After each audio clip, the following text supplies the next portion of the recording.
A neutron star is a type of extremely dense and compact object that is formed when a massive star undergoes a supernova explosion.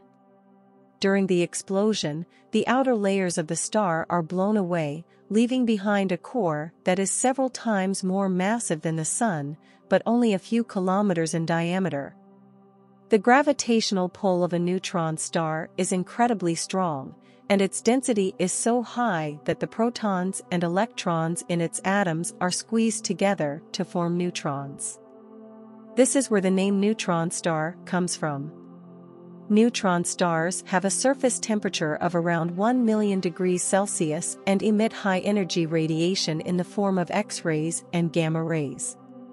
Neutron stars are also known for their incredibly strong magnetic fields, which are billions of times stronger than that Earth's magnetic field. These magnetic fields can create beams of radiation that can be observed as pulsars, which are rapidly rotating neutron stars that emit regular pulses of radiation as they spin. Neutron stars are important objects for studying the properties of matter under extreme conditions. Their extreme density and gravity can be used to test theories of general relativity and the behavior of matter in a state that cannot be replicated on Earth. They are also potential sources of gravitational waves, which can be detected by instruments such as LIGO and Virgo.